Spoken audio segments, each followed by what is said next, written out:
नमस्कार दोस्तों, welcome to Ram sir in this channel. दोस्तों, Dainik Jagran editorial dictation 90 WPM से स्टार्ट होगा 5 सेकंड बाद। स्टार्ट। अमेरिका ने भारत के साथ होने वाले अंतरिम व्यापार समझौते को लेकर जारी अपने दस्तावेज में जिस तरह दो बड़े बदलाव किए, उससे भारत के इस पक्ष को ही मजबूती मिली कि इस समझौते के मामले में साझा बयान की बातों को ही महत्व दिया जाए। अमेरिकी दस्तावेज में एक बदलाव यह है कि अमेरिका ने खाद्य एवं कृषि उत्पादों की सूची से दालों को हटा लिया। इसके अलावा यह भी स्पष्ट किया कि भारत अमेरिका से 500 अरब डॉलर का सामान खरीदने का इरादा रखता है। इससे पहले दस्तावेज में कहा गया था कि भारत अमेरिका से 500 अरब डॉलर का सामान खरीदने का वादा कर रहा है। स्पष्ट है कि वादे और इरादे में अंतर होता है। इसके बाद भी इसमें संदेह है कि अमेरिका के साथ व्यापार समझौते पर बनी सहमति का अकारण और अतिरंजित विरोध करने वाले शांत बैठेंगे। कुछ किसान संगठन और विपक्षी राजनीतिक दलों ने विरोध का झंडा उठा भी लिया है। इसमें हमेशा की तरह कांग्रेस सबसे आगे है।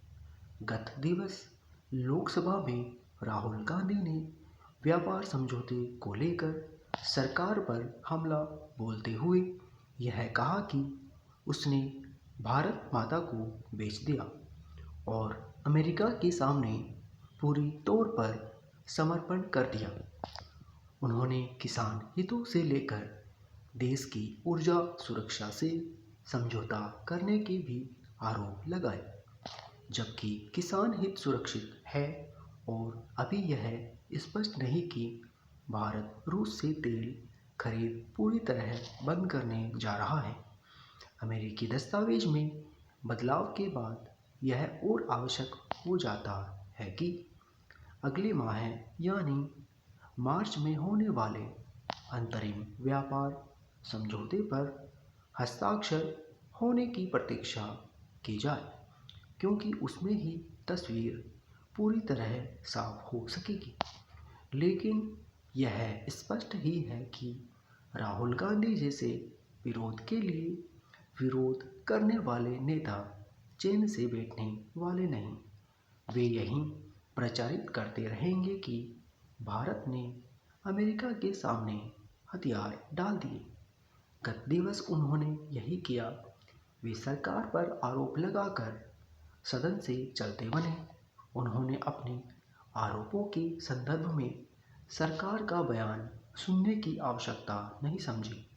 इसका मतलब है कि उनका यही सोचना है कि वे किसी भी मामले में जो कुछ कहे उसे ही अंतिम सत्य मान लिया जाए। निसंदेह अमेरिका से होने वाले व्यापार समझौते को लेकर जारी साझा बयान के कुछ बिंदु ऐसे हैं जिन पर स्पष्टीकरण मांगा जा सकता है और उन पर बहस भी हो सकती है। लेकिन यदि कोई इस नतीजे पर पहुंच रहा है कि किसी भी देश के साथ होने वाला व्यापार समझौता पूरी तौर पर भारत के पक्ष में झुका हो, तो यह संभव नहीं। द्विपक्षीय समझौते आपसी लेन देन पर ही आधारित होते हैं। संबंधित देशों को एक दूसरे के हितों की चिंता करते हुए अपने हितों की रक्षा करनी होती है। भारत ने यही किया है। स्टॉप। दोस्तों, आज के इस एडिटोरियल की PDF और इसकी कुछ इम्पोर्टेंट आउटलाइंस आप हमारे टेलीग्राम चैनल से ले सकते हो, जिसका लिंक वीडियो के डिस्क्रिप्शन में है। तो दोस्तों, आज के लिए बस इतना ही। तब तक के लिए जय हिंद, जय भारत।